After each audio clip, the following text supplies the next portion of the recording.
Salut, moi c'est Johan, j'ai 26 ans, je suis artiste peintre. 3 toiles que je mettrais dans mon expo, c'est compliqué. J'avoue, j'ai beaucoup réfléchi, tu vois, et en réalité, je pense que si je pouvais vraiment tout me permettre, si j'avais pas de barrière, si j'avais les clés de tous les musées et de toutes les collections, il y aurait un tableau d'Albert Olaïne. Un tableau avec c'est une série en fait où il place des miroirs, où il vient coller des miroirs sur ces tableaux et ça permet de refléter le spectateur, d'ouvrir des nouveaux espaces dans la peinture. Il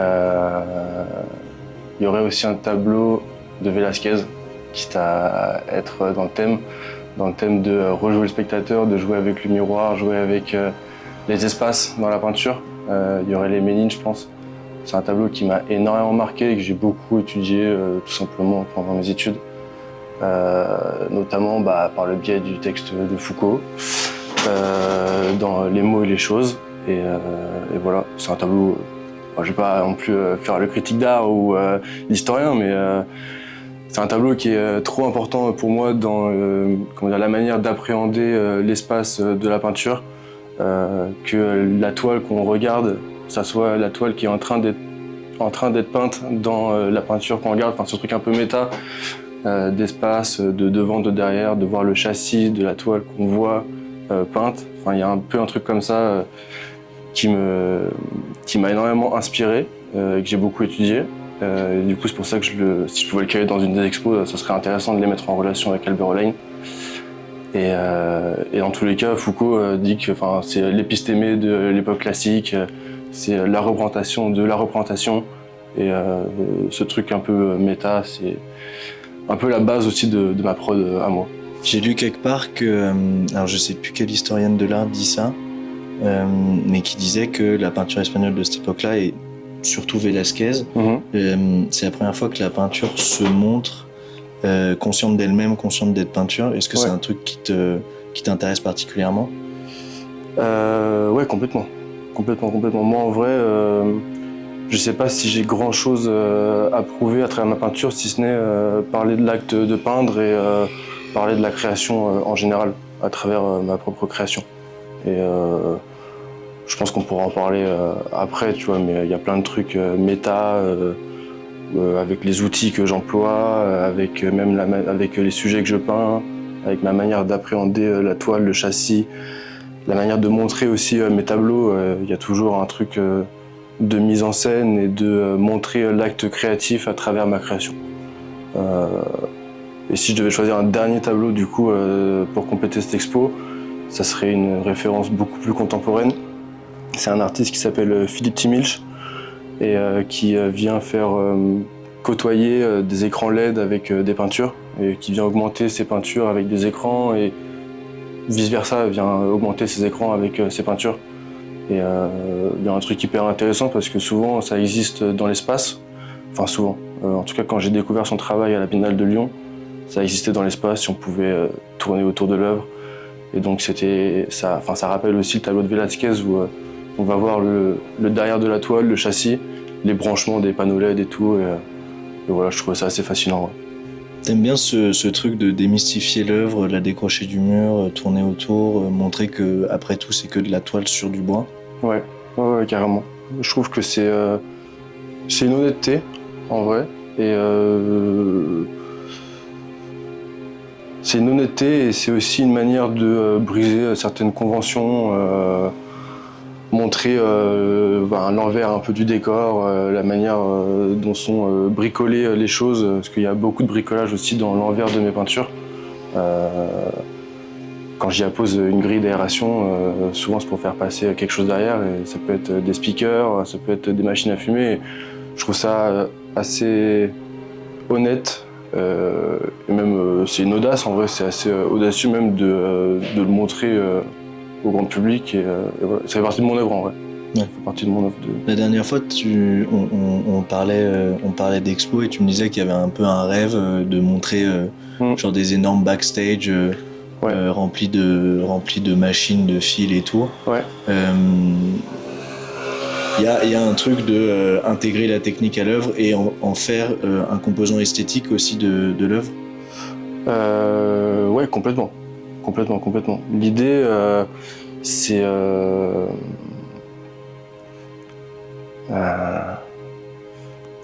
il y a un truc esthétique de bricolage, de bidouillage et ouais, de manipulation un petit peu de l'image, tu vois. C'est-à-dire que moi, le fait d'assumer, de montrer en fait au grand public que oui, derrière la toile qui fume, il y a une machine à fumer avec une prise, avec des câbles et tout, ça fait partie de l'artefact en fait. Et moi, je parle énormément d'artefacts dans mes peintures. Tout est artificiel. Et c'est un peu la base en vrai de ma réflexion picturale. Et en fait, c'est ce qu'on retrouve chez Velázquez et tout. C'est artificiel quoi. Ça reste une image peinte sur une toile. Et si elle fume, c'est parce qu'il y a un truc derrière. Et ça fait partie, en fait, je trouve que ça vient casser la magie. En même temps, c'est ça qui est aussi un peu magique, en fait. Moi, je trouve qu'il y a plus de magie dans les backstage du cinéma, tu vois, à aller voir comment tout se construit, à aller voir même la création du truc, un acteur qui joue sur un fond vert, tu vois, je trouve ça assez magique, tu vois. Ou même, pendant longtemps, en fait, il y a des décors qui pouvaient pas être faits en CGI, qui étaient peints sur des plaques en PVC et tout. Et je trouve que c'est intelligent, c'est bricolé, c'est fait à la main, c'est de l'artisanat. Et je trouve qu'il y a énormément de magie dans réfléchir à des systèmes et des dispositifs pour créer de l'image, quoi. Tu parles de cinéma, les thèmes de beaucoup de tes peintures récentes sont autour des effets spéciaux. Ouais. À quel point est-ce que c'est des références peut-être pop culture ou même juste visuelles qui sont importantes pour toi? En fait, moi j'ai toujours aimé faire de la peinture et j'ai toujours aimé peindre. Et du coup, composer une peinture, j'ai toujours eu un peu l'impression d'être un metteur en scène, tu vois. Comme mettre en scène une pièce de théâtre ou un plan de cinéma, tu vois. J'ai toujours eu l'impression dans ce truc de création d'image, tu vois, de placer, de réfléchir au fond, de réfléchir à ce qu'il y a devant, dans des rapports de couleurs, de formes et tout. Et juste au fur et à mesure, avec l'école que j'ai fait, avec Dupéré, avec les rencontres que j'ai fait, etc. J'ai appris aussi à m'émanciper un peu, à ouvrir ma peinture à d'autres matérialités. Et c'est à ce moment-là qu'est venu, par exemple, le fond vert, mettre des aplats verts dans mes peintures pour y incruster de la vidéo. Ou plein d'autres choses, hein. Le fait de montrer une toile sur des pieds en béton, comme si c'était un acteur dans une pièce, etc. Même, en fait, dès que j'ai commencé à faire des expos, j'ai très vite vu ça comme un espace c'est un espace d'exposition, c'est un endroit où tu mets en scène des choses, quoi. En fait, c'est le lieu de rencontre entre un spectateur et un artiste. Et ça se fait souvent par de la mise en scène. On vient travailler des éclairages, on vient travailler des ambiances, potentiellement du son. Et donc très vite, voilà quoi. Moi, c'est un truc qui a pris beaucoup d'importance dans mon travail, tu vois. Le fait de mettre en scène mes tableaux dans l'espace d'exposition, quoi. Non, mais ouais, dans ce truc, en fait, dans tous les cas, pour tous les artistes, voilà, l'espace d'exposition, c'est un espace où il y a une rencontre et où il doit se passer quelque chose, en théorie.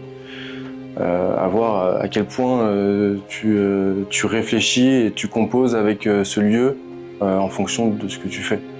Ça peut être hyper traditionnel, accrocher un tableau à un mur, poser une sculpture sur un socle.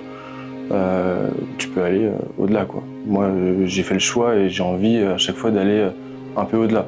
Et l'authenticité, oui, il y a de l'authenticité dans le fait d'être un peu sincère dans l'objet fini, quoi. De pas faire. Enfin, la peinture, c'est fait pour faire croire. C'est une fenêtre sur le monde. C'est des perspectives. C'est des choses inventées. enfin tout ça c'est faux. Même si c'est comme peut le dire Alberti, genre le miroir de la vie. Enfin c'est là qu'en fait qu'on voit vraiment la vie entre guillemets, tu vois, et ce qui se passe, tu vois. Justement, je trouve qu'il y a un truc authentique à montrer l'acte ouais, de peindre et à montrer aussi comment tout ça s'est construit, en fait. Moi, je trouve ça passionnant, en vrai, un montage d'expo, tu vois. Je trouve qu'il se passe plein de choses, il y a des choix qui se font et tout, et ces choix, des fois, je pense qu'il faut qu'ils soient vraiment présents, tu vois, dans ce que le regardeur regarde. Voilà. Je divague un peu. Non, mais c'est très bien. Hyper intéressant. Tu considères que tes peintures, au moment où elles rentrent dans le cadre de l'exposition, c'est des objets qui sont finis et qui sont juste à voir et à explorer, ou c'est des objets qui continuent de se créer dans l'expo? C'est des objets qui continuent de se créer dans l'expo. En fait, par exemple, en juin dernier, quand j'ai fait mon exposition à la Tour Orient, les toiles étaient faites. C'est une série globalement qui parle du rêve et les figures sont dans des dominantes de rouge, ce qui fait référence en fait juste grosso modo à des colorimétries de films. Enfin, c'est des remarques, des observations que j'ai et qui me marquent en fait. Et du coup, bref, tous ces éléments habitaient, vivaient en fait dans l'espace, dans le cadre de la peinture, sur des espaces flous. Et il y avait un peu ce truc de stickers un peu collés sur des images floues. Moi, quand j'ai construit ces toiles, il y avait ce truc un peu de mettre en scène des éléments photographiques, des souvenirs que j'avais sur ces images, et du coup d'avoir un peu ce truc flottant. Un ordinateur, l'écran d'un ordinateur, c'est très flottant aussi. Une fenêtre, un icône, une image. Et donc il y avait un peu cette appréhension voilà, numérique en fait dans ces peintures. Et c'était très surréaliste. La manière d'appréhender une table, une fenêtre, un chien et puis un visage qui hurle ou qui rigole de manière un peu fantasmée. Il y avait un truc très surréaliste et très flottant. Et du coup, dans le cadre de l'expo, dans le cadre de montrer ces peintures, je trouvais ça dommage que ça soit conventionnel, et j'avais envie que la manière dont les peintures se présentent au public, ça soit un peu surréaliste, quoi, et que ça prolonge un peu cette idée de rêve, quoi. Et donc l'idée, c'était pour cette expo de construire un faux mur, une simèse, quoi, mais de la travailler quand même un peu avec des néons et un sol un peu surélevé en béton. Et l'idée, c'était de rejouer les espaces de la Tour Orion dans la Tour Orion. En gros, c'est un peu comme un décor de la Tour Orion, mais voilà, dans la Tour Orion. Et il y avait un peu ce truc un peu méta, et il y avait un peu cette idée aussi de rêve lucide, quoi, comme rêver qu'on dort. Je sais pas, là, il y avait un truc d'être devant, dans une expo, rejouer une expo dans l'expo. Et du coup, je considérais un peu que, j'avais pas fait ça juste pour faire une simèse, quoi. C'était au-delà d'une simèse, et c'était une prolongation en vrai de mes peintures. Et voilà. Il y a aussi cette expo où tu avais mis un écran, un fond vert, où tu faisais tourner des vidéos où les spectateurs pouvaient choisir les vidéos. Oui. Ça, c'est vraiment une immersion ultra importante. C'est-à-dire que Carrément. Le spectateur devient co-créateur de l'expo. Complètement. C'est un truc que tu veux creuser aussi? C'est un truc que je veux creuser, que je veux garder, que je veux pas perdre. Moi, ce que j'aime en vrai aussi, c'est que les gens s'amusent, les gens s'éclatent et les gens vivent vraiment quelque chose, quoi. Ce que j'aimais bien du coup dans le fait de tendre un fond vert dans une expo, de laisser des accessoires que les gens pouvaient du coup s'approprier pour jouer en fait. Cette occasion de devenir entre guillemets acteur Et il y avait un écran aussi derrière la caméra où on pouvait genre choisir les fonds, etc. Donc souvent, il fallait être à plusieurs, on pouvait pas faire ça tout seul. Donc il y avait un truc un peu de relation et de rencontre entre les gens de l'expo. C'est-à-dire que souvent, il y avait des personnes, des visiteurs qui s'amusaient devant le fond vert, et il y en avait d'autres qui étaient derrière l'écran, et donc quand tu étais devant l'écran, tu voyais l'incrustation et tu voyais pas en vrai ce que la personne faisait, et la personne s'amusait devant le fond vert et voyait pas le retour caméra, quoi. Et j'aimais bien cette rencontre, en fait. J'aime bien que des gens qui se connaissent pas regardent des gens, que des gens qui se connaissent pas se regardent en train de jouer, se prêtent les accessoires, et ça rejouait en plus des peintures qui étaient à côté. En fait, le spectateur venait rejouer aussi les peintures. Et dans ce truc d'expérience, j'ai envie de surprendre, carrément. J'ai vraiment envie de surprendre le visiteur. Et des fois, peut-être même, en vrai, je suis peut-être un peu dur envers moi-même, mais je me dis que mes toiles suffisent pas, tu vois, et que il faut un truc en plus, tu vois, qui va aussi mettre mes peintures dans une situation et mettre le spectateur aussi dans des situations même parfois inconfortables, ce qui leur permettrait de regarder la peinture différemment, tu vois. Je pense inconfortable par rapport au fait que dernièrement, j'avais exposé une toile avec de la fumée qui sortait de la toile, et les gens étaient vachement surpris en fait d'arriver devant la peinture, de commencer à la regarder, mais bon, on sait comment sont les visiteurs devant des peintures. Souvent ils arrivent, tac tac, ils regardent vite fait, ils passent à autre chose, mais d'un coup ils étaient surpris par la fumée, quoi, qui sortait de la peinture. Ça faisait un choc, quoi. Ça faisait un choc, et du coup ça les tenait un peu plus en haleine, tu vois. Et ce truc du mur aussi, ça se voyait de loin, donc ça donnait envie forcément de s'en approcher, et une fois que tu étais devant le mur, tu étais devant l'étoile, en fait. Et donc là tu te plongeais vraiment dans les peintures qui étaient des petits formats. Et donc je pense aussi que le fait que c'était des petits formats, j'avais envie aussi de faire un truc un peu massif, un gros mur qui va attirer l'œil, un peu comme des plans, quoi, comme un plan large, tu vois, large, tu vois le mur, plan portrait, tu vois l'étoile, quoi, rapproché. Tu disais que les modifications que tu as faites dans le cadre de tes expos, le fait de simuler un mur, le fait d'intégrer un fond vert, mais aussi le fait de mettre de la fumée qui sort de tes toiles, c'est un moyen de faire regarder tes toiles de manière plus attentive. Est-ce que pour toi la peinture aujourd'hui est obligée de s'adapter à une nouvelle manière de voir, peut-être à un flux d'informations beaucoup plus rapide, et est-ce que la peinture du coup doit plus qu'avant accrocher l'œil?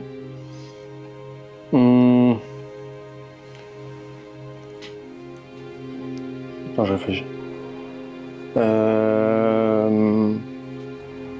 Je pense pas. Alors, déjà, je pense pas que ce que je fasse, ça soit pour catcher plus le regard. C'est plus un truc d'étendre la peinture à d'autres matérialités, et aller au-delà juste du cadre de la toile et de la peinture. C'est vraiment une question d'étendre et d'amplifier mon travail par de l'installation, en fait. Et est-ce que aujourd'hui on a besoin d'avoir plus d'action, entre guillemets, d'avoir plus de... Je pense pas, en vrai. Je pense pas. Je pense que à toutes les époques, depuis toujours, il y a un truc un peu waouh, tu vois, dans la peinture. Et je pense que c'est tout l'enjeu aussi du peintre, hein. C'est de créer une émotion chez les gens, et de créer un sentiment, ou en tout cas d'infuser des idées. En fait, j'ai un peu cet exemple, c'est l'exemple le plus vieux qu'on puisse avoir, tu vois, mais dans les grottes Chauvet, tu vois, les peintures sont faites aussi en fonction des volumes de la grotte.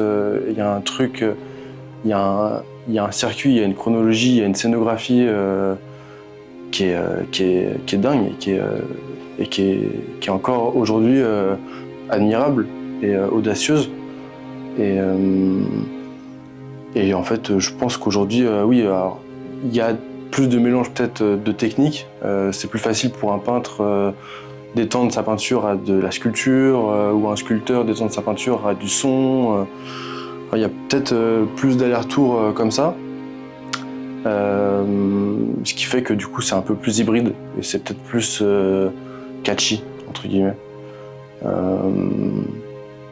Mais je pense pas qu'il y ait une volonté d'être plus waouh. Même si bon, on vit quand même à l'ère Instagram, l'ère d'un flux d'images non-stop. Peut-être que si, effectivement, il y a quand même un truc où on a envie d'attraper un peu plus le spectateur et en tout cas de déjouer des manières de montrer l'image qu'on a dans la vie de tous les jours en fait. Sortir des systèmes classiques, normés, de montrer et de manipuler les images, quoi. Typiquement, dernièrement, il y a l'exposition de Thomas Mailander à la MEP. Il récupère en fait, lui c'est un photographe, mais il fait pas vraiment de photos en fait. C'est ça qui est intéressant, c'est que c'est un curateur, c'est un glaneur d'images sur internet. Et le fait qu'il aille les coller, enfin les faire apparaître sur des céramiques, les faire apparaître dans l'émail et tout, ces images carrées, collées un peu comme ça d'internet, il y a un truc un peu waouh, tu vois, de montrer des images autrement, quoi. Voilà.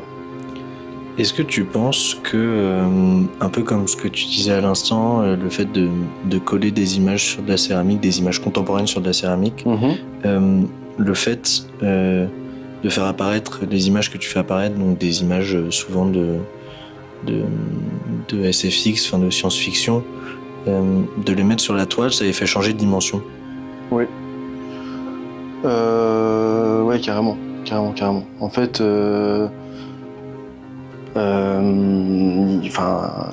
le flux d'images est constant et Thomas Mailander il va sortir ces images d'internet pour les faire vivre de manière tangible et réelle et il va jouer avec pour les mettre dans certaines situations et tout. Et moi déjà il y a une question de format, c'est-à-dire que cette image par exemple elle est tirée, toute cette série en fait les images sont tirées d'un magazine qui s'appelle SFX. Et déjà la dimension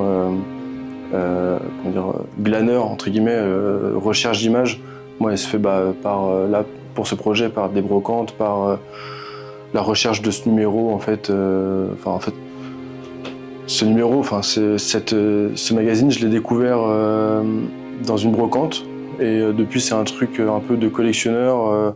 Je le cherche sur Le Bon Coin et tout, et forcément en fait de sortir cette image pour la mettre sur une toile, ça lui donne une autre dimension, ça lui donne un autre statut. Déjà par la taille, parce que là l'image fait 1 mètre par 1 mètre alors que de base elle en fait 3 par 3. Et il y a aussi un autre statut parce que là d'un coup moi j'ai un statut de peintre, d'artiste, et donc je viens montrer ça, je viens l'exposer, le sublimer un petit peu ces images méconnues de magazines des années 90. Et en fait, c'est un acte en fait de montrer ça en peinture, quoi. Est-ce que tu penses que c'est encore un des privilèges de la peinture, par exemple sur l'art numérique, qu'elle a toujours on a toujours une espèce d'image mentale de la peinture comme un art qui serait peut-être plus noble ou plus apte à donner de la noblesse aux choses? Ouais, c'est noble. La peinture est noble. Pas de mentir. Pas de mentir. Non, mais ça, oui, forcément, ça apporte un statut. Et puis, en fait, cette image, je l'ai peint, quoi. Je l'ai travaillée et je l'ai faite avec ma main. Et la peinture, s'il y a un truc qu'on peut pas lui enlever, c'est le travail de la main et l'expression corporelle qu'elle induit. au-delà de l'aspect philosophique et tout, c'est une trace, quoi. C'est une trace de la main. Il y a un truc comme ça, quoi. Ce qui fait que ça lui apporte forcément une dimension plus, on va dire, par rapport, pour moi, à de l'art numérique, même si je dénigre pas du tout l'art numérique, et j'ai un profond respect pour ce qui se fait aujourd'hui avec tous ces médiums. Mais oui, forcément. Il y a un travail de la main, quoi. Je suis tombé sur une citation de David Hockney à ce sujet-là, qui dit que ce qui est peut-être la plus grande différence entre la peinture et la photo, c'est que la peinture contient du temps. Elle contient tout le temps qui a été passé à la mettre, à la faire. Est-ce que ce rapport au temps, tu le redoubles un peu par toutes les distorsions que tu vas apporter à ta peinture, ou les ajouts, les additions de mouvements, de sons, de fumée, d'artefacts en fait. Ouais, carrément. C'est vrai que la notion de temps, c'est la base. C'est la base de la peinture, en vrai. En fait, je sais pas, c'est hyper introverti. Moi, en tout cas, quand je peins, il y a un truc de... Je suis un peu dans une bulle, et la dimension temporelle disparaît presque. Mais en même temps, je vois le temps qui passe. Et c'est vrai que j'ai besoin de montrer des choses et de dire des choses. Et donc c'est vrai que moi je vois plus cette dimension temporelle dans l'espace d'une vie, quoi.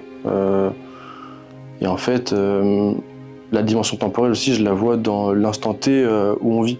Et du coup, quelle peinture je vais faire en fonction de ce que je vois autour de moi, de ce que font les autres artistes, de ce que le monde vit, des avancées technologiques, etc. Et la peinture, pour moi, c'est le meilleur marqueur de ce qu'est le monde et de ce qu'est la vision de l'homme vis-à-vis de lui-même à travers le temps, quoi. À une époque donnée. Comment ? À une époque donnée. À une époque donnée, ouais. Aujourd'hui, si par exemple un Philippe Timilch vient faire de la peinture et il fait côtoyer des écrans LED, c'est parce que l'écran LED a été inventé, parce qu'il est partout, parce qu'il est abordable. Si moi je mets des fonds verts, c'est parce que c'est une technique qui est devenue aussi abordable. Enfin, tu veux faire sur TikTok, tu peux faire des fonds verts, quoi. Tu peux t'incruster où tu veux. Et tout ça participe à l'aspect, on va dire, temporel de quand une œuvre est faite, je trouve. À condition, évidemment, d'avoir conscience de quand on vit et de ce qui se passe autour de nous, forcément. Mais là, par exemple, ça, c'est des toiles qui sont faites à l'aérographe. Bon, ça, c'est autre chose, mais l'aérographe, c'est un outil qui est utilisé dans le cinéma, tu vois. Moi, je viens réemployer cet outil, mais en soi, depuis toujours, tu vois, genre là, on a des vidéoprojecteurs, si tu veux projeter une image sur une toile, tu vois. Mais depuis toujours, en fait, il y a des systèmes de projection, et tu vois l'évolution de la peinture aussi en fonction de l'évolution technologique et technique. Les impressionnistes, ça intervient au moment où il y a le tube de peinture qui est inventé, il y a l'appareil photo qui est inventé, et du coup, il y a un écart qui se fait par rapport à ce qui était fait avant. Et c'est en ça, je trouve que la peinture est intéressante dans une temporalité, quoi. Globalement, la peinture, l'art, tout est un reflet de notre société, hein. Enfin, que ce soit dans la technologie ou dans notre manière de consommer l'image, ou de consommer tout court, des vêtements, du porno. Tout ça, c'est hyper englobant, quoi. On n'y peut rien, quoi. C'est comme le réchauffement climatique, quoi. On n'y peut pas. Voilà, quoi. C'est bien au-dessus de nous, quoi, tu vois. Donc, voilà. C'est des causes à effet qui sont au-dessus de nous. Enfin, oui, moi, l'échelle individuelle, ouais. Moi, qu'est-ce que je peux faire, tu vois, si ce n'est le subir, l'accepter, faire avec, tu vois. La technologie, c'est pareil, en fait. Je la subis, je fais avec et pourquoi pas l'utiliser à mon avantage, tu vois, aussi, genre, sur certains points, tu vois. Même si, je peins, je tends mes toiles avec des agrafes, je coupe du bois, je prépare ma peinture en faisant des mélanges, Ouais, t'es quand même en fait pas mal bricoleur dans ton rapport je suis à... hyper bricoleur. J'aime trop le bricolage. Je pense que si j'avais pas été peintre, j'aurais fait du bricolage. T'aurais fait des travaux comme les mecs d'en face, hein. J'aurais fait des meubles, genre. J'aurais fait des trucs logiques, pratiques, beaux, tu vois, genre... je sais pas, genre, j'aurais fait des trucs avec mes mains, quoi, en tous les cas, genre. Moi, après, genre, je parle... limite, là, je suis en train de glorifier les ordinateurs et la technologie, mais je peux pas passer plus de 2 heures non-stop devant un écran, genre. C'est impossible, genre. J'arrive pas. Je pars trop en couille, genre. Alors que devant une toile, je peux y rester genre des heures, tu vois. Parce qu'il y a un truc de process et il y a un truc qui me canalise, tu vois, et qui me calme et qui me met dans une introspection, dans une réflexion, chose que me fait pas du tout l'ordinateur. Mais je respecte de ouf les gens qui font de la 3D et tout. Tous mes potes quasiment font de la 3D. Et voilà, ils sont très forts. Tes toiles, tu dirais que du coup, elles encapsulent, en plus du temps que tu y as passé, toutes ces émotions par lesquelles tu passes en peignant, ou même cet état un peu hypnotique de perte de repère. Ouais, j'espère en tout cas. J'espère que ce moment hypnotique et cette relation que j'ai entre moi et la toile au moment où je la peins, j'espère que le visiteur et le spectateur le ressent, quoi. J'aime bien, des fois c'est drôle, quand les gens arrivent devant des toiles comme ça, ils pensent que c'est de la photo, et en fait quand on vient vraiment coller son nez à la toile, on vient voir tous les aérographes, tous les traits qui ont été faits, etc. Et comment dire, par rapport à l'émotion que j'envoie dans mes toiles, c'est très canalisé. Je me canalise énormément. Et ce qui fait que je suis un grand admirateur d'expressionnisme abstrait. J'adore Tsai Chong-li, René Lévy, voilà, plein de gens, quoi. L'action painting, L'action painting, j'aime beaucoup. c'est un truc que tu pourrais pas faire?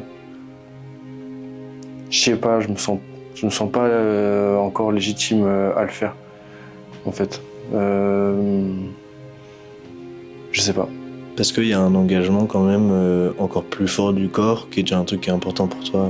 Ouais, peut-être ça serait trop honnête envers les gens. Ça serait peut-être trop besoin honnête. de garder du mystère. Ma personne serait peut-être trop honnête. Et ouais, je sais pas, genre en vrai, je pense que ça m'épuiserait encore plus physiquement et mentalement, genre, de faire ça. Ce serait pas forcément libérateur en fait. J'en ai déjà fait et c'est assez libérateur quand même de pas avoir d'images, parce qu'en fait toutes les images que je peins, toutes mes peintures sont tirées d'images que je prends en photo, que je glane dans des magazines, voilà, que je trouve parfois sur internet. C'est rare. Et c'est vrai que des fois j'ai besoin de faire un champ, tu vois, ou je sais pas, un paysage, tu vois, sans réfléchir, sans même dans la nature, quoi, directement, avec un fusain. Et ça me fait du bien et c'est hyper libérateur. Mais je sais pas, genre, en mode, je me sens pas encore trop à l'aise là-dedans. Genre, en fait, j'ai besoin, je pense, que mon travail soit référencé et ait du sens, que chaque image ait du sens. En fait. Donc elle a besoin de... Je trouve que ce que je fais de manière un peu, comment dire, comme ça, de manière lâchée, n'a pas toujours assez de sens pour moi. Ok. L'image, elle doit avoir le temps d'être construite, Ouais. mentalement, même d'être composée, ouais. avant que tu la produises. Ouais, ça doit pas être n'importe quelle image aussi, surtout, quoi, tu vois. Voilà. Tu disais au début de notre discussion que ce que tu cherchais à faire passer dans tes toiles, c'est une espèce de célébration de la création en elle-même. Comment est-ce que tu veux que ça soit reçu? Est-ce que c'est une émotion? Est-ce que c'est un appel à créer? Ouais, peindre pourquoi, tu vois? Pourquoi peindre, en fait? Pourquoi faire de la peinture, en réalité? Ça peut être pour défendre des causes, ça peut être pour affirmer un truc esthétique. Et en vrai, peindre pour peindre, c'est bien. Faire une peinture, c'est, comme on disait, poser un truc dans le temps temporel, affirmer sa présence à l'instant T du XXIe siècle, d'aujourd'hui, décembre 2024, tu vois. Et moi, je me suis longtemps posé des questions de qu'est-ce que j'ai à défendre, en fait, dans mes peintures. Et j'ai ça à défendre, en vrai. C'est mon ressenti du monde et de ce qui me parvient, tu vois. Moi, ce rapport entre peinture et cinéma, en tout cas, l'influence qu'ont eu les techniques en fait du cinéma par leur démocratisation, tu vois, dans le monde du quotidien et dans le monde de l'art, tu vois, c'est ça à la base qui m'a influencé énormément. Le fond vert, en fait, on le retrouve dans des défilés de mode, tu vois. Vuitton, ils avaient mis genre des grands fonds verts et il y avait un truc d'incrustation pendant le show. Ça, c'est au temps de Virgil Abloh. Et du coup, il y avait un peu un truc, un double regard. Soit t'étais présent et tu voyais juste du vert, soit t'étais en ligne et du coup, tu voyais les incrustations et tout pendant le show. Il y avait un truc un peu surréaliste et tout. Et donc, pourquoi peindre? Ah oui, ok. Est-ce que, ouais, ma peinture, du coup, le fait que ça soit méta, ça soit aussi un appel à la création? Non, pas nécessairement. C'est... Non, c'est juste... ma peinture, elle est comme ça, elle est augmentée, quoi, en fait. Et peu importe, en fait. La peinture, en fait, ce que je peins... c'est presque un prétexte en fait. Ce que je peins, c'est presque un prétexte. Si ce n'est pouvoir y consacrer du temps. Pour pouvoir y consacrer du temps et pour pouvoir aussi m'amuser en fait avec ce médium et puis parler de ce que j'observe, de ce que je vis et en conscience, en âme et conscience de ce qui se fait aussi autour de moi et de ce qui a été fait avant moi aussi dans l'art, tu vois. J'ai envie d'avoir moi je fais ça dans une espèce de continuité, sans prétention, hein. Mais c'est pas du hasard, et en même temps, les sujets, ce que je peins là, bon en vrai, peu importe, là cette tête, pourquoi pas. C'est un choix un peu arbitraire, je l'ai choisi dans le magazine SFX, parce que je trouvais que la tête était belle et qu'elle avait de la gueule et qu'en peinture ça allait être beau, et ça fait partie d'une série et toute la série prend ses sources dans le fait d'aller récupérer, d'aller emprunter ces images de ce magazine qui sont du coup des images de backstage en fait des films, tu vois, de behind the scene, de construction en fait des films, tu vois, et prendre ces images qui parlent de la construction d'un film pour les repeindre, tu vois. Et ajouter dans cette image repeinte de la FX, de l'artefact, de la fumée, de la lumière, je trouve que c'est intéressant, c'est une boucle. Et il y a quand même une interrogation du statut de l'image aussi. Ouais. Qu'est-ce qui se passe quand tu la transposes sur toile? Ouais. Qu'est-ce qui se passe quand tu commences à faire bouger la toile? Ouais. Tu as cette double transformation d'une image de magazine à une toile, qui est un passage puissant pour l'image. Ouais. Et puis ensuite, tu as cette espèce de désacralisation immédiate de éventrer la toile, mettre une grille d'aération, faire bouger, la faire jouer, la faire parler. Ouais. Et moi j'ai un truc aussi très audacieux avec... très audacieux. Toujours... sans prétention. Non, mais genre en mode...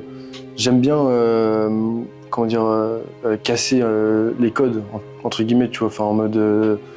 avoir une démarche, avoir des gestes audacieux dans le sens où, oui, cette image-là, elle existe, elle est belle, elle est peinte à l'aérographe par mes soins, etc. Mais à un moment donné, si j'ai envie d'y mettre une grille d'aération, eh ben, je vais prendre un cutter et je vais la déchirer, la toile. Et je vais devoir modifier le châssis, je vais prendre une grille d'aération brute de décoffrage, achetée dans un magasin de bricolage, ou récupérer je ne sais où, et je vais la visser dans la toile, quoi. Il y a un truc hyper violent, quoi, en vrai. Un peu à la genre Lucio Fontana, Niki de Saint-Phalle qui tire sur des toiles, qui met des coups de cutter dedans, ou à la Animoff encore, tu vois, plus récent, mais qui fait des peintures comme des carrosseries et qui, avec une clé, vient rayer la peinture, tu vois, dessiner dessus et tout. Il y a un truc hyper punk là-dedans. Et c'est un truc, je sais pas, c'est des gestes, en vrai, mine de rien, qui sont un peu expressionnistes, finalement. Et c'est des gestes qui viennent aussi, je sais pas, qui ont du sens, en fait, vis-à-vis de la peinture. Moi, en vrai, cette série et l'envie de mettre des grilles d'aération et d'ajouter de l'artefact dans mes peintures, enfin, l'inspiration, elle vient d'un truc un peu bête, mais c'est une observation du quotidien, en vrai.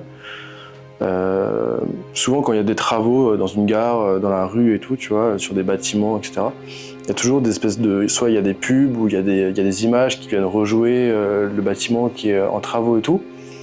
Et je trouve ça drôle, parce que d'un coup, ça devient comme une grande peinture, quoi. Ça devient une image, tu vois, en plus, c'est une toile.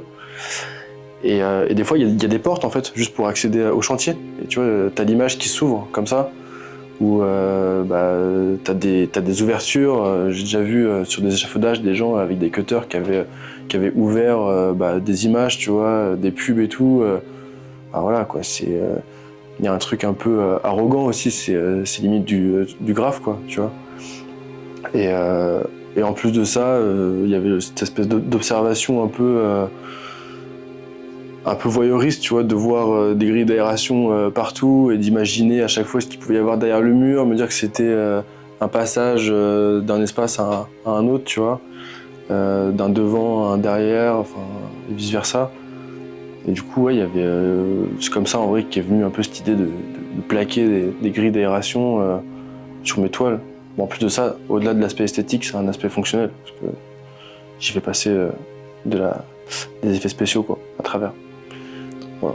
Ouais, il y a un truc ultra contemporain à assumer l'image en tant qu'image et la ramener à son rang d'objet, d'une certaine manière, en la ramenant purement à sa matière brute. Ouais. Tu vas changer, quoi, altérer. Ouais, la manipuler, la salir aussi, jouer avec, quoi. Rien n'est figé en soi.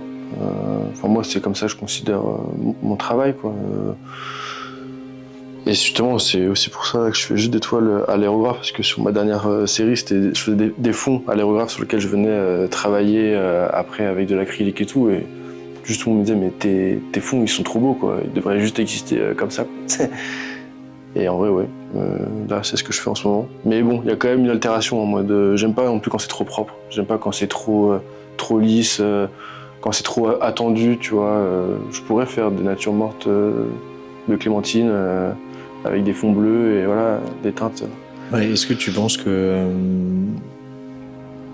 genre la période qu'on vit, dans laquelle on vit pour un artiste, c'est une période qui demande un renouvellement plus important qu'avant, ou en tout cas une espèce d'apport de nouveauté permanent? Moi, en tout cas, oui, j'ai besoin de me renouveler, mais en même temps, en ayant conscience du précédent, de ce qui a été fait avant, etc. C'est un jeu, quoi. C'est ok. Albert Hollène, dans les années 90, il a fait ça. Il a fait des peintures, des computer painting, des peintures sérigraphiées d'après des dessins qu'il a sur ordinateur et tout. Il venait retravailler ça, il imprimait, il sérigraphiait. Après, il venait repeindre et tout. bon bah il a fait ça, c'est cool. Moi maintenant mes choix d'images, je les trouve pertinents, je les trouve chelous en vrai. J'aime bien ce côté aussi what the fuck inattendu dans le choix de mes images, de mes peintures, de mes compositions, de mes couleurs et tout. J'ai pas envie que ça soit. En fait, j'ai vraiment peur que ça soit attendu et que ça soit du déjà vu, entre guillemets, tu vois. Il y a toujours une envie quand même de créer quelque chose de nouveau, d'inventer un truc nouveau. Il y a plein de trucs, il y a 1000 trucs à inventer, quoi. Autre sujet, mais que je trouve un peu en toile de fond depuis qu'on parle. Ouais. Ta peinture, elle s'approche quand même énormément, elle flirte quasiment avec l'art numérique. Qu'est-ce qui fait que tu peins encore et que tu fais pas de l'art numérique? Est-ce que, au-delà du fait que tu peux pas passer 2 heures devant un ordi, tu vois une différence fondamentale entre le fait de faire une peinture puis d'y appliquer des artefacts numériques ou d'ailleurs juste technologiques, ou est-ce que c'est vraiment juste une décision arbitraire? Carrément, puis je parle beaucoup aussi de mes compositions, j'appréhende ma toile, enfin des fois mes compositions comme des calques, je travaille beaucoup sur Photoshop quand même. J'ai fait aussi pas mal de vidéos, je fais de l'incrustation sur fond vert, enfin il y a tout un aspect numérique, tu vois, en vrai qui est déjà méga présent, mais continuer à peindre, enfin après c'est une passion aussi, hein. C'est un besoin, tu vois, de faire les choses dans le réel, quoi, de manière pragmatique, quoi. Ouais, t'as besoin de ce truc manière tangible, quoi. T'as besoin de ce truc de. J'ai besoin du d'un tangible. objet dans l'espace, d'une sensation de toucher, d'un. Ouais. Je dis pas que je ferai jamais d'impression sur toile, tu vois, ou que j'aurai jamais, enfin que j'irai jamais plus loin que déjà je fais de la projection. Enfin, je projette mes images sur toile. C'est déjà pas mal, tu vois. Il y a déjà un aspect numérique qui est fort. Et là, sur cette série-là, en tout cas, non, il n'y a pas forcément, comment dire, enfin, il n'y a pas vraiment de lien avec l'art numérique. Est-ce que je peux aller là-dedans? Oui, c'est possible. C'est possible. J'ai déjà des performances en tête qui mélangent peinture et numérique.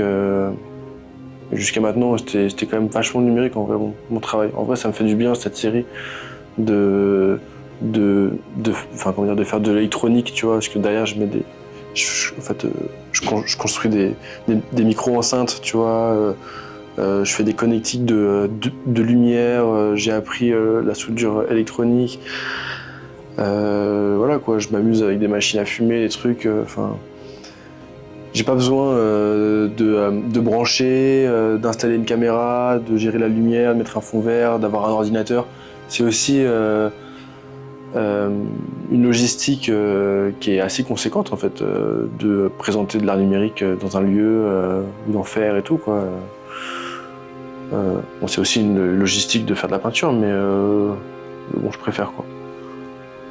Tu es plus attaché à cet objet-là aussi? Ouais, je suis plus attaché à cet objet-là. Et je suis plus attaché tout simplement à l'acte de peindre, en vrai. C'est un plaisir personnel. T'as pas mal de sujets, du coup, comme on disait, qui sont tirés de films de science-fiction des années 80. Ouais, c'est vrai. 80-90. Est-ce que c'est des sujets que tu choisis pour leur puissance esthétique, leur caractère un peu captivant, ou est-ce que tu les choisis aussi parce qu'ils ont l'air d'avoir un sous-texte autre, politique, social ou plus large? J'adore la science-fiction, mais genre en mode il y a aucun rapport en fait. J'ai pas du tout envie de parler forcément de science-fiction, tu vois, dans ma peinture. J'ai envie, voilà, il y a une théâtralité dans ma peinture, dans la manière de la montrer, etc. On a compris, tu vois, mais non, mais en fait là, dans ces magazines, par exemple, certes, ça parle pas mal de science-fiction, mais ce qui est assez beau, c'est que dans les années 90, même avant, etc., Bon, bah, la science-fiction, c'est créer un monde, c'est créer des personnages, c'est créer des trucs surréalistes, tu vois, souvent, qui n'existent pas. On n'est pas sur du documentaire, on n'est pas sur de la nouvelle vague, tu vois, où c'est une caméra à Marseille, tu vois, point barre. On fabrique des maquettes, on fabrique des masques en latex, on fabrique des monstres. Et moi, en fait, ce qui m'intéresse vraiment, finalement, c'est l'artisanat qu'il y a derrière, en fait. C'est tous ces make-up artistes, ces gens qui font du latex, qui font de la prothèse, qui construisent des animatroniques et tout, tu vois. C'est plus cet aspect ouais, technologie, bricolage, tu vois. Même les peintres et tout, qui étaient missionnés pour faire les décors et tout, tu vois. C'est plus cet aspect-là qui m'intéresse dans la science-fiction. Ouais. C'est pour ça que genre vraiment je suis mon inspiration et ce que je regarde, ça va plutôt dans la construction de l'image science-fictionnelle, tu vois. Même si j'adore la science-fiction, mais c'est pas mon inspiration, le film de science-fiction, tu vois. C'est juste fascinant, en fait. Ouais, ce qui est fascinant, c'est qu'est-ce que ça coûte, qu'est-ce que ça prend de créer une image. Ouais, carrément, carrément. Et comment, quoi, tu vois. Avatar sous l'eau, tu vois, c'est dingue, tu vois. C'est les piscines, tu vois. Enfin, moi, c'est toujours le backstage, tu vois, du truc. Quand ils font les plans sous-marins, tu vois, et tu te rends compte le budget, la piscine construite, le fond vert dans la piscine, enfin, ou pas, tu vois, les décors et tout. Après, bon, voilà, à côté de la peinture, je travaille dans la déco aussi. Donc, il y a aussi. Mais je suis pas tombé là par hasard, tu vois. Je pense que depuis longtemps, j'ai une appétence pour la construction, pour la déco, pour fabriquer des choses, quoi, grosso modo. Ouais. Et du coup, pour faire rêver les gens. Ouais. Pour non, mais justement, créer de l'histoire. Ce qui est hyper intéressant, c'est de faire un peu la synthèse. Il y a un côté création de monde, il y a un côté artisanat, il y a un côté d'immersion et d'interactivité. Ouais. Il y a un peu un fantasme de faire une expo qui serait complètement un autre monde pendant le temps que tu passes dedans, quoi. En tout cas, faire une expo qui parle de cette justement de ce passage entre deux mondes, tu vois, entre le monde dans lequel on vit et un monde fantasmé, un monde de science-fiction, un scénario, quoi, tu vois. L'idée, moi, en fait, ouais, à travers une expo, par exemple, ça serait vraiment d'être à cette frontière-là, en fait.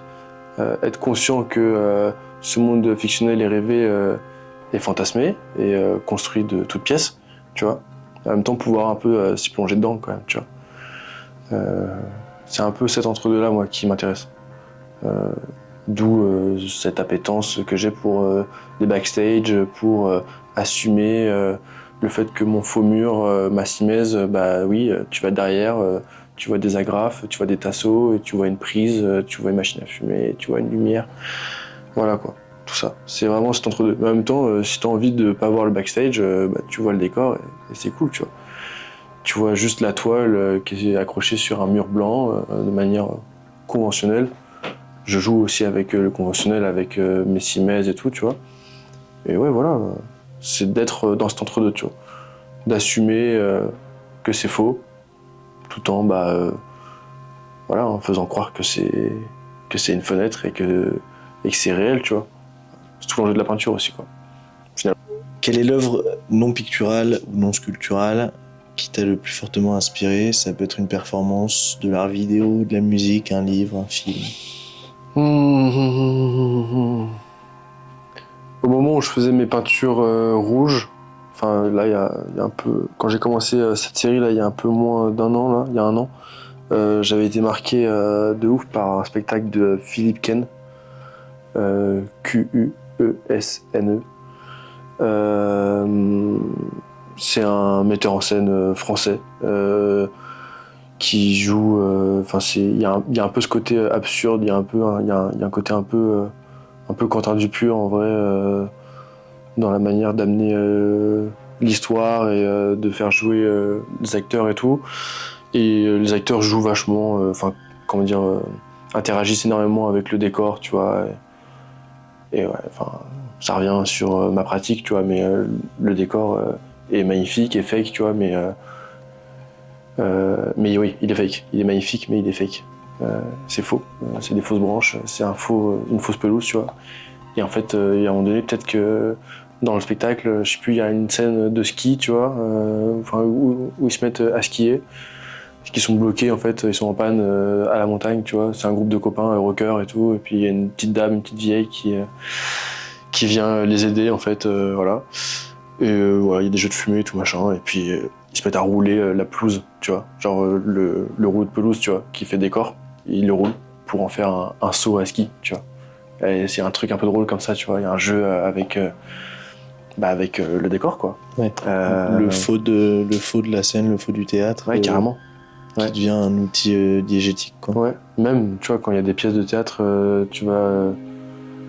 ou à l'opéra, tu vois, c'est moins courant, je crois, à l'opéra. Mais tu vois, au théâtre, je sais pas, t'as un mur qui tombe, tu vois, dans le décor, mais c'est drôle, tu vois. C'est où tu viens taguer le décor, il y a un truc un peu subversif, quoi.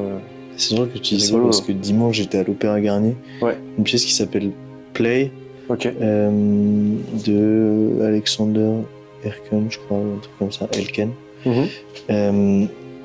Et t'as la fin du spectacle, le rideau tombe, il se relève, salue, tout le monde dit bravo et tout. Le rideau retombe, mais les lumières restent éteintes, donc tu dis ah ok, rappel, machin. Et en fait, le rideau se relève, et là, tous les danseurs balancent des énormes ballons gonflables dans le public, et genre invitent le public à jouer avec eux. Et pendant, t'as une chanteuse qui arrive sur scène qui fait un son, et pendant 6-7 minutes, t'as ce truc de des danseurs qui balancent des ballons dans le public, le public qui leur renvoie, machin.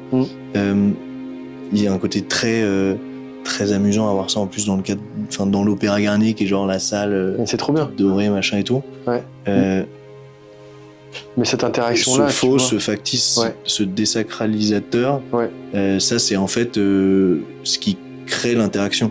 Oui, carrément, de ouf. Et même moi, tu vois, genre c'est... En vrai, limite, mon travail là, par exemple, tu vois, on en parle depuis tout à l'heure, mais un regard caméra dans un film, par exemple, ou quelqu'un dans une pièce de théâtre qui d'un coup casse cet écran, tu vois, de genre tu regardes une fiction, un truc et tout, tu vois, ça c'est... En vrai, regarder le public et lui parler, c'est casser un truc, quoi, tu vois. Et moi, je trouve ça trop bien. Je trouve ça me passionne vraiment, genre, j'adore. Il y a vraiment un interstice qui se crée à ce moment-là, entre le fictif et le réel, qui crée une excitation de fou, en fait. Carrément. Et j'adore quand un acteur au théâtre fait une vanne en mode genre « Ah, c'est long », tu vois, en parlant au public, tu vois. Enfin, ça, c'est des trucs un peu amusant comme ça, tu vois, et qui casse cette relation, qui casse le fictif en fait, qui te ramène aussi au réel. Et c'est un peu ce que je veux en vrai. C'est bien de parler de ça parce que c'est un peu ce que je veux dans mes peintures. C'est casser le fictif de la peinture. C'est purement fictif de la peinture en vrai, depuis toujours. Et pour le ramener à un truc réel, quoi. Et d'être dans cet entre-deux là quand même. Est-ce que ce que ça fait, c'est que en tant que visiteur, t'es embarqué dans le fictif parce qu'il tend la main d'une certaine manière en venant dans le monde réel, en se montrant comme fictif, ou est-ce que c'est le fictif qui va un peu transpirer sur le réel et dire comme je suis à la lisière, peut-être que je suis plus réel que ce que tu crois.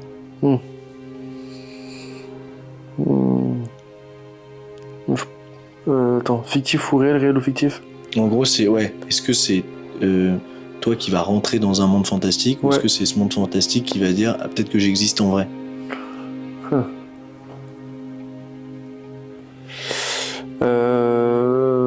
non, je pense que c'est le réel qui va vers le fictif, hein, quand même.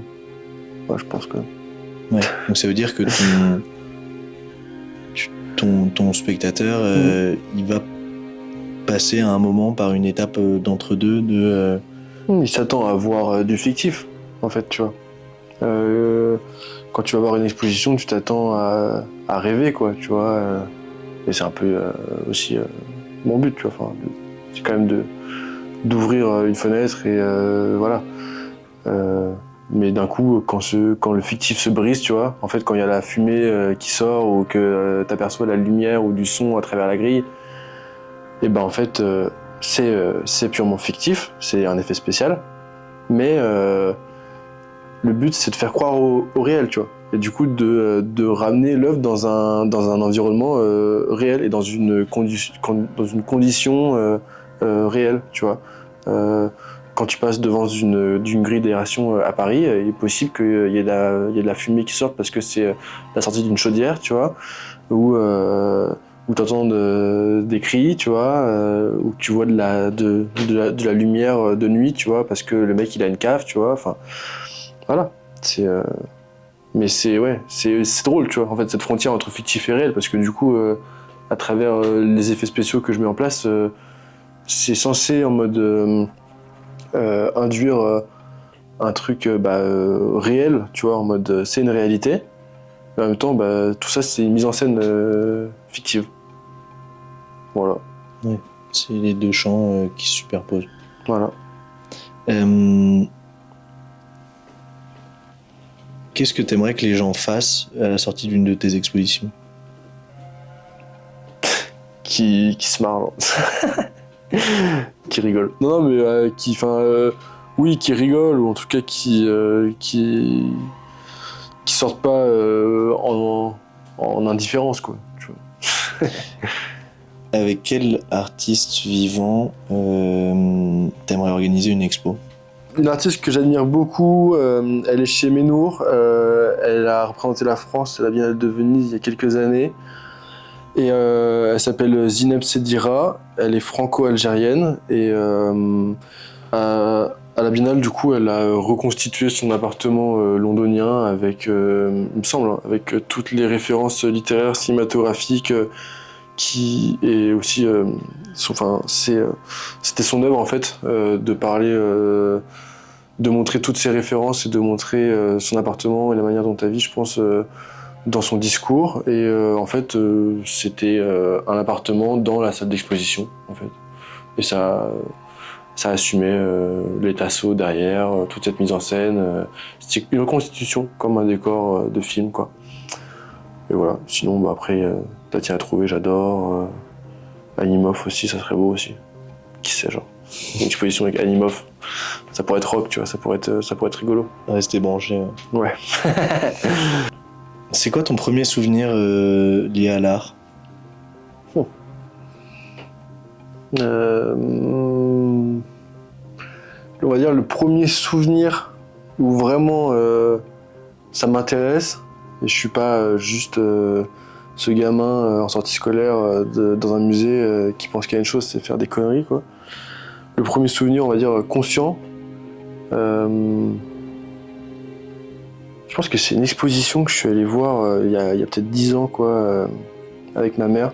En fait, je suis pas du tout issu de ce milieu-là, tu vois. Genre, mes parents sont pas très branchés art contemporain et art tout court, quoi. Ils sont très curieux. J'ai visité plein de trucs avec eux et tout quand j'étais plus jeune, mais jamais fait vraiment d'expo, jamais eu trop de cours d'histoire de l'art, tu vois. J'ai un peu tout appris tout seul entre guillemets, par des bouquins et tout, et un peu comme une enquête. Et un jour, il y avait une exposition qui s'appelait Picasso Mania au Grand Palais. C'était une exposition qui parlait de Picasso, mais il n'y a pas vraiment de Picasso dans l'expo en fait. C'était que des artistes qui l'avaient inspiré. Et en fait, je suis allé voir cette expo avec ma mère et je commençais un peu à être intéressé à tout ça, à l'art contemporain et tout. Je me posais beaucoup de questions de pourquoi telle forme existe ou pas. Et du coup, on a été voir cette expo et là-bas j'ai découvert Bertrand Lavier, j'ai découvert Koons, j'ai découvert Basquiat, Hockney, et en fait plein d'artistes qui avaient eu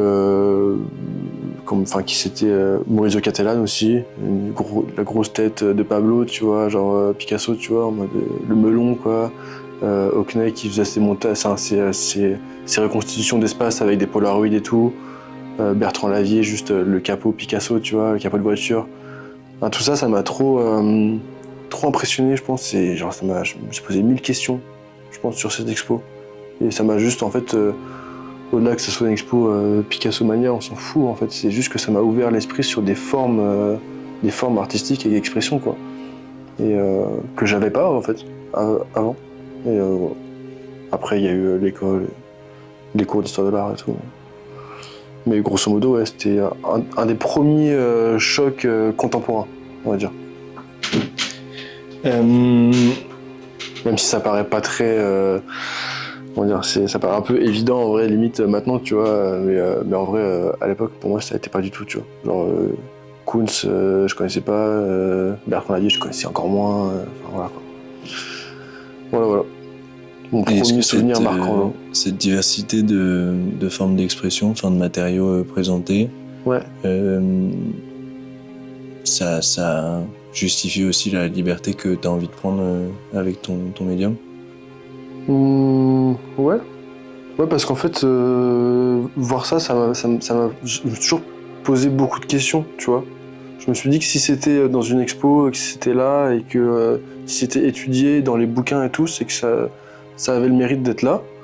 Et du coup, j'ai jamais été dans un refus, tu vois. J'ai toujours essayé de comprendre, dans une forme de compréhension, tu vois.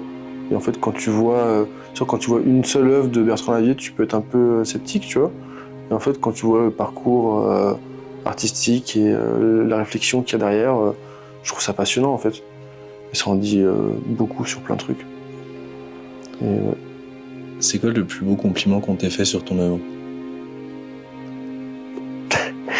Cette question. Je pense qu'en vrai, le plus beau compliment, c'est de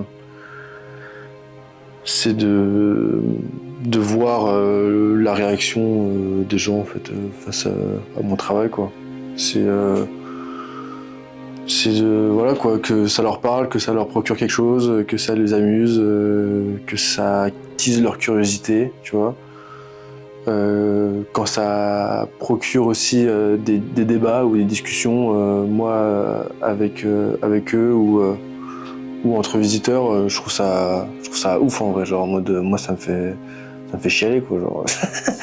Non mais enfin vraiment sans vouloir en faire trop, genre je suis en mode c'est ouf, tu vois, genre d'en arriver là, tu vois, de créer des débats, d'en parler, je trouve ça trop bien. Ça trop bien, genre, ça parle de la vie, ça parle de qu'est-ce que t'en penses, toi, tu vois. Ça, je pense, c'est le meilleur compliment, tu vois. Et à l'inverse, le pire truc, je pense, ça serait genre une espèce d'ignorance totale, tu vois. Mais en vrai, souvent, les pires trucs, c'est moi-même qui me les dis, genre, tu vois, qui me les fait, genre. Je pense que je suis assez dur envers moi-même dans ma prod et tout, tu vois.